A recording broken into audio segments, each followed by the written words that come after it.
his messengers, creatures of the great danger of worshiping other than Allah. There is none greater. Bismillah ar-Rahman ar-Rahim. In the name of Allah, the most gracious, most merciful, I greet you all, my dear audience, in our Islamic way. Assalamu alaikum wa rahmatullahi wa barakatuh. May Allah's peace, blessings, and mercy be with you all. In the previous episode, we were discussing a very important qualification of water, detailed in the glorious Qur'an, in the verse number 30 from Surah Al-Anbiya, chapter number 21. And Al-Anbiya means the prophets. And in this verse, there is an address from Allah, all glory be to Him, to unbelievers.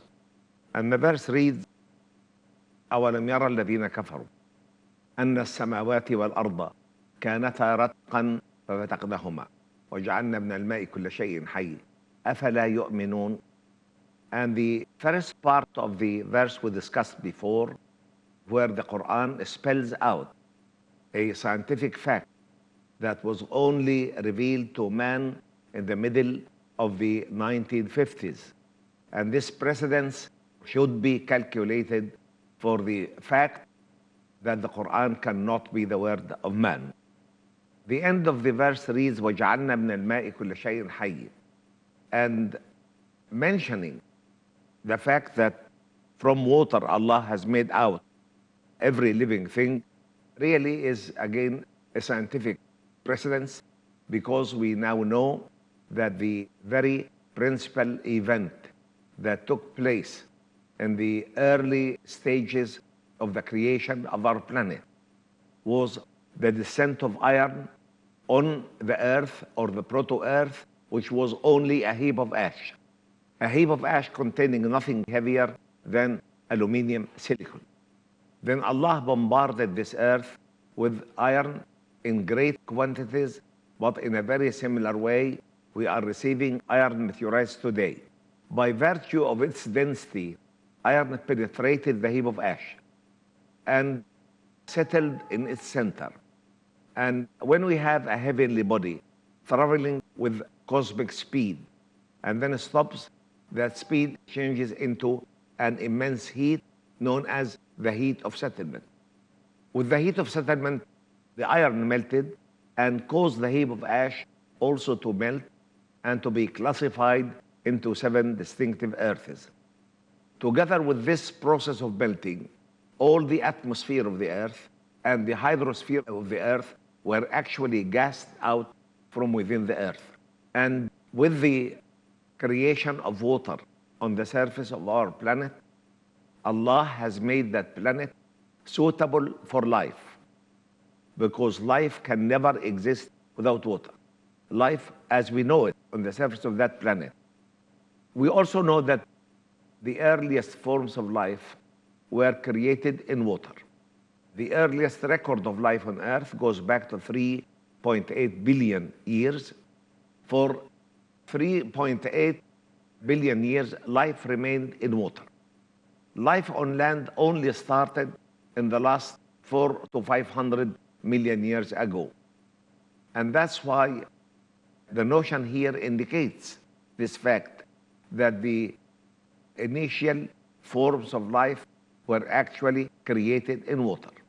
Thirdly, we know today that all the biological events that take place within the bodies of plants, animals, and humans cannot take place in the absence of water. Finally, we can see that water actually constitutes the bulk of the composition of the bodies of all living beings. Water can constitute more than 90% of the bodies of many plants, more than 90% of the bodies of many animals. It constitutes 90% of the bodies of newly born human baby, constitutes about 65 to 70% of the body of a grown-up man and 60 to 65% in the body of a grown-up woman. And hence this simple notion that came in no more than 8 words encompasses all these facts, that the creation of water was one of the major events in the process of orienting or preparing our planet to be an inhabitable planet. Secondly, the early forms of life were created in water. And life in water has got a much longer age than life on land masses. Life in water goes back to 3.8 billion years ago, and life on land masses do not exceed 400 to 500 million years ago. Thirdly, all the biological activities within the bodies of living beings, plants, animals, and humans, can never take place in the absence of water. And finally, water is the main constituent of all the bodies of living beings on earth. Because of this, we read in Surah An-Nur, chapter number 24, verse number 45. We read an emphasis on this fact, which reads, وَاللَّهُ خَلَقَ كُلَّ دَابَّةٍ مِّن مَاءٍ فمنهم من يمشي على بطنه ومنهم من يمشي على رجلين ومنهم من يمشي على 4 يخلق الله ما يشاء إن الله على كل شيء قدير. And Allah has created every creeper, every living being from water. Of them, what creeps on its belly, creepers, and what walks on 2 legs, diplopoda, and what walks on 4, tetrapoda. And actually, this verse emphasizes again that every living being was initially created from water and cannot live without water. وَاللَّهُ خَلَقَ كُلَّ دَابَّةٍ مِّن مَاءٍ. And the verse also hints to one of the basic tools of classifying living animals is the means of locomotion. Some of them creep on its belly, called the creepers. Some walk on 2 legs, diplopoda, or on 4 legs, tetrapoda. And we also read in the Qur'an another quality of water that has made it a unique solution amidst all what we know on the surface of our planet. And this quality is surface tension. And the surface tension in water has enabled this water to carry heavy loads on its surface without drowning, according to the law of flotation. It helped water to escalate within the xylem vessels of all plants to heights that cannot be reached by man except by advanced techniques. 25, 30 meters high, the water escalates without any aid from any human being until it reaches the peaks of very highly elevated trees. The Quran reads in Surah Al-Baqarah, verse 164, بسم الله الرحمن الرحيم إن في خلق السماوات والأرض واختلاف الليل والنهار والفلك التي تجري في البحر بما ينفع الناس وما أنزل الله من السماء من ماء فأحيا به الأرض بعد موتها وبث فيها من كل دابة وتصريف الرياح والسحاب المسخر بين السماء والأرض لآيات لقوم يعقلون. The translation goes as follows: Verily, in the creation of the heavens and the earth, and in the alternation of night and day, and the ships which sail through the sea, with that which is of use to mankind, and the water, meaning rain, which Allah sends down from the sky, and makes the earth alive therewith after its death, and the moving of living creatures of all kinds that He has scattered therein, and in the veering of winds and clouds which are held between the sky and the earth, are indeed true signs or vivid signs, vivid proofs, evidences for people of understanding.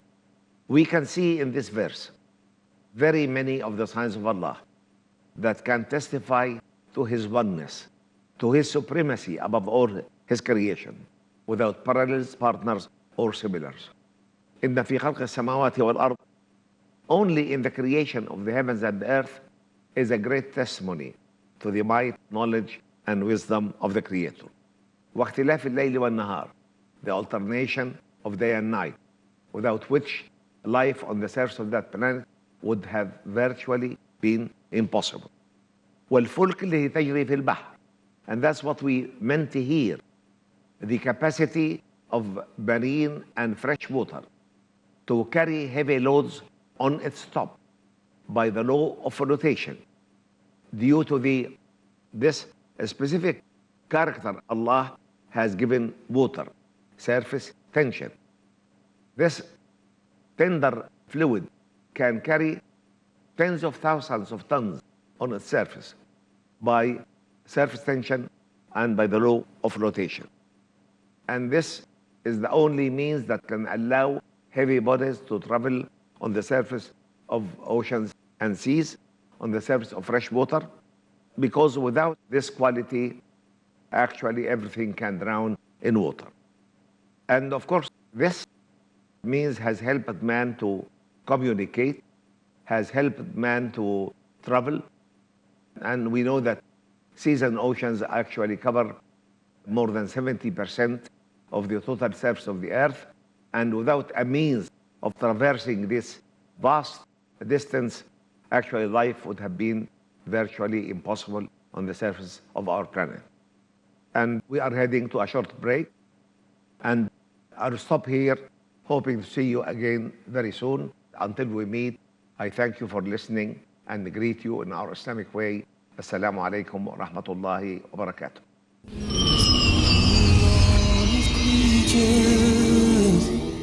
Peace TV presents over 100 million viewers at one of the largest peace conferences in the world, addressing a sea of spellbound spectators.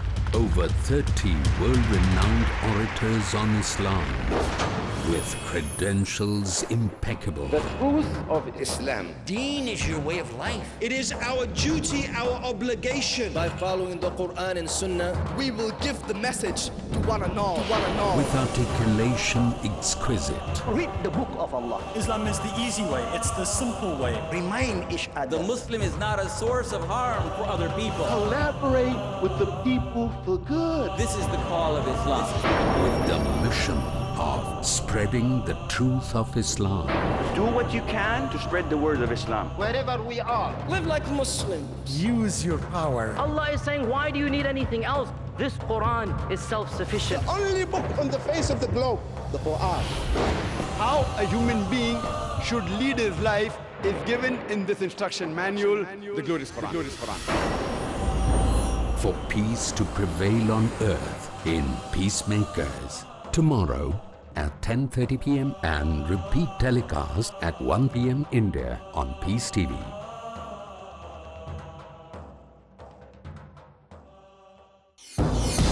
Most countries of the world ban bullying. They fight it in their schools and universities. A lot of us are being bullied differently every single day. Some come up to us and say, do this, while others say, don't you dare. Some say this is halal, while others say, nope, this is haram. Are you confused? Do you feel lost? Join me in Umdat al-Ahkam, where with the grace of Allah, we will learn the proper knowledge from the Qur'an and from the Sunnah, which would help stop this kind of bullying. Join Asim Al-Hakim in Umdatul Ahkam every Monday, Wednesday and Friday at 11:30 p.m. and repeat telecast at 6 a.m. India on Peace TV. Dialogue. Discussion. Debate. Rebuttal. Conclusion. Eliminate misconceptions about religion. Get enlightened. Witness Dr. Zakir Naik in a battle of words in Crossfire, next on Peace TV. teachings. Coming from this short break, I greet you, my dear viewers, in our Islamic way. Assalamu alaikum wa rahmatullahi wa barakatuh. And we were discussing before this short break the verse number 164 in Surah Al-Baqarah, the second chapter in the glorious Qur'an. And the verse reads, Bismillah ar-Rahman ar-Rahim, إن في خلق السماوات والأرض واختلاف الليل والنهار والفلك التي تجري في البحر بما ينفع الناس وما أنزل الله من السماء من ماء فأحيا به الأرض بعد موتها وبث فيها من كل دابة وتصريف الرياح والسحاب المسخر بين السماء والأرض لآيات لقوم يعقلون. And these are several signs in the creation of Allah that can testify to His oneness, His supremacy above all His creation, His knowledge, wisdom, and power and might. إن في خلق السماوات والأرض, verily in the creation of the heavens and the earth, and we have discussed that in several episodes before. واختلاف الليل والنهار, in the alternation of the day and night. والفلك التي تجري في البحر بما ينفع الناس, and by the ships that traverse the seas and the oceans, carrying what is beneficial to mankind. وما أنزل الله من السماء من ماء فأحيا به الأرض بعد موتها. This is a reference to the hydrogeological cycle or the water cycle around the earth, which Allah has made the earth alive by it. Otherwise the earth would have been absolutely dead. وبث فيها من كل دابة.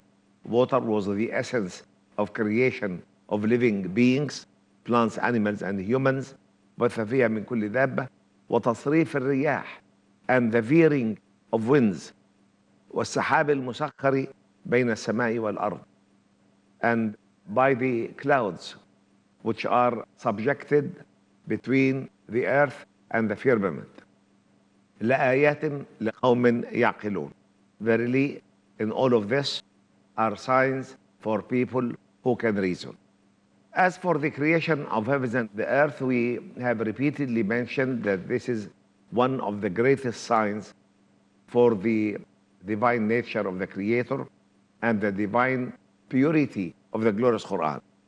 Because no human being has got a saying in this process of the creation of heavens and the earth, and none of us was there at that moment, which goes back to 14 billion years ago. واختلاف الليل والنهار, the alternation of day and night. We said that no form of living beings on the surface of our planet can actually exist in daylight for eternity or in the darkness of the nights for eternity. Life will stop. Because of this alternation of night and day, our lives can take place. Enough to mention that plants alone, during daytime they take carbon dioxide and release oxygen, and at nighttime they take oxygen and release carbon dioxide. So the alternation of night and day is a necessity for making life on the surface of our planet possible. والفلك التي تجري في البحر بما ينفع الناس. We mentioned that it's the surface tension, this great quality Allah has given water that did help vessels of various magnitude to float on top of the surface of water by surface tension and by the laws of flotation. And we also mentioned it's by the same character, surface tension, water can rise up in the xylem vessels of high plants until it reaches its top. And وما أنزل الله من السماء من ماء فأحيا به الأرض بعد موتها. We again mentioned several times that the water cycle around the earth is a necessity for making this planet inhabitable, because we know that if the immense quantity of water Allah has bestowed our planet with it remained stagnant on the surface of our planet, it would have rotted in no time. وما أنزل الله من السماء من ماء فأحيا به الأرض بعد موتها. an indirect indication to the role of water in the creation of life and in the maintenance of life. فأحيا به الأرض بعد موتها. He made the earth alive and revive by dropping water on it. وبث فيها من كل دابة. And then Allah created all forms of living beings by water. And nowadays we know more than 11 million different species of plants and animals. And every one of these species is represented by billions of individuals. And of course, all this was created by the will of the Creator. وبث فيها من كل دابة وتصريف الرياح, and the veering of the winds. Without the veering of the winds, actually life would have virtually again been impossible, because with the winds first of all can carry water vapor evaporated by the heat of the sun from seas and oceans and from land masses to form primary clouds. And then other winds can come carrying a condensation nuclei, tiny dust particles or so that the clouds can be rainy and can be given the chance to drop rain. والسحاب المسخر بين السماء والأرض, and by the cloud which is subjected for the benefit of humanity between the earth and the firmament. And these clouds actually reflect 49% of the heat of the sun. Without this reflection, we would have been completely burned if we're subjected to the totality of the sun rays for 12 hours or so. Secondly, these clouds play another role. Once the sun sets, we don't get the heat from the sun, and the heat of the sun we were subjected to during the daytime hours is actually absorbed by the rocks. Once the sun disappears, once the sun sets down and night comes, this heat starts to be reflected from the rocks of the earth, and 97.5% of that heat is reflected by the clouds back to earth. And without this heat reflection, actually every form of life in the half of the earth enjoying the night episode would be completely frozen immediately.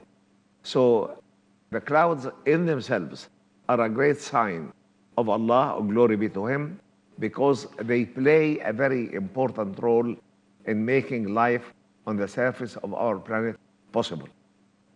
Secondly, the notion that the clouds are between the earth and the firmament is an indirect indication to the centrality of the earth, or the central position of the earth with respect to the firmament.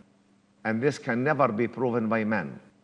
We had this geocentric universe concept many years ago, and then with the greatest elaboration in the area of astronomy, man came to realize that the earth cannot be in the center of the universe, and he rejected this idea completely.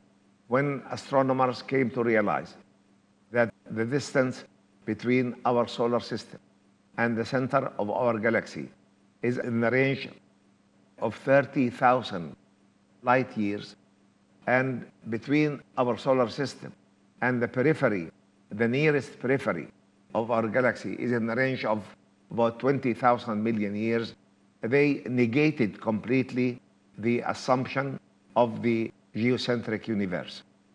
Nevertheless, whenever they draw any information about the sector of the universe we observe from the surface of our planet, they put the Earth at the apex of this sector, indicating a central position to the universe.